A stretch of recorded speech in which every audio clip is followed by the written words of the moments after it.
Alexia Mesiana, je suis ravie de vous retrouver aujourd'hui dans ce tuto numéro 2 de danse orientale, fait pour accompagner les cours en ligne, revoir les bases de façon solide. On fait ça en 3 temps comme d'habitude, on décortique la technique du mouvement, ensuite on voit les erreurs principales en cours et en 3e lieu, on finira par voir les variations qu'on peut avoir avec les mouvements.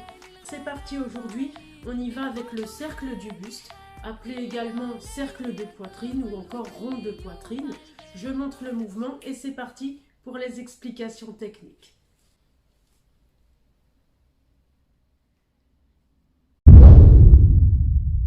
Alors, pour faire ce mouvement, je pars déjà dans une position de base qui est la suivante. Donc la posture, toujours, on imagine qu'on se grandit, le ventre légèrement rentré, on garde des abdos toniques, le bassin en rétroversion. Donc, je fasse bien attention avec ce mouvement, il s'agit d'une isolation.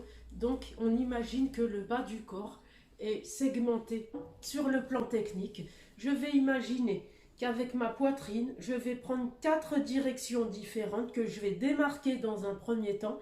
Et ensuite, on associera le tout pour avoir un mouvement fluide. À vrai dire, on voit au niveau de ces mouvements qu'on a non seulement un mouvement de poitrine du haut vers le bas, mais aussi un mouvement de poitrine côté-côté. Côté-côté, là je fais comme si je dessinais un V, donc je monte ici en diagonale droite, je repasse au centre sans m'écraser, je ne m'affaisse pas, et je remonte de l'autre côté pour revenir au centre. C'est parti, je passe ma poitrine sur le côté diagonal droite en hauteur. Je repasse au centre sans descendre la poitrine. Ensuite, la poitrine reste toujours en hauteur et passe du côté opposé. Et je reviens au centre.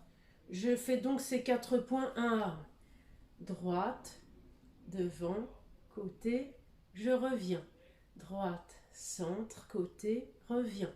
Je fais pareil de l'autre côté. Gauche, centre, côté, reviens. Gauche, centre, côté, reviens.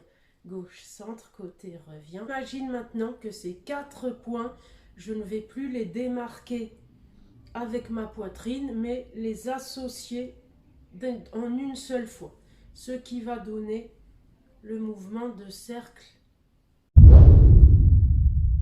Alors, au niveau des erreurs fréquentes qu'on peut voir avec ce mouvement, je dois imaginer que j'ai un axe central au milieu et qu'au moment où je transporte ma poitrine, je ne parte pas dans des déséquilibres. Ce mouvement peut être compliqué pour les débutants.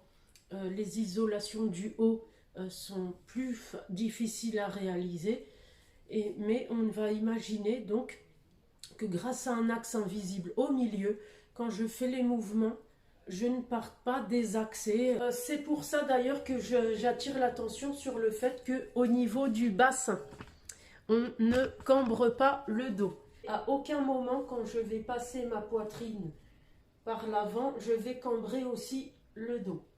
Donc je garde mon bassin toujours en rétroversion. 3e erreur que je peux voir avec ce mouvement, c'est les épaules qui partent en arrière en même temps que je fais mon mouvement de poitrine vers l'avant. On peut imaginer ensuite des variations avec ce mouvement. On peut également le faire en plus petit. Donc là, j'ai une forte amplitude par exemple, alors que là, je la réduis.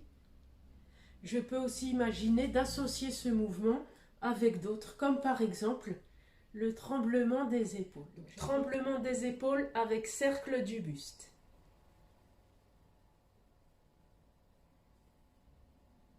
Cercle du buste accéléré. Par exemple, je peux ajouter des tremblements du bassin en même temps que je fais mon cercle de poitrine des 2 côtés. Voilà pour aujourd'hui les filles, j'espère que ce tuto vous a plu. N'hésitez pas à vous abonner si mon style de tuto vous plaît et à également vous inscrire à mes cours en ligne avec les coordonnées qui s'affichent juste après. Je vous souhaite une très bonne journée et à bientôt. Prenez soin de vous.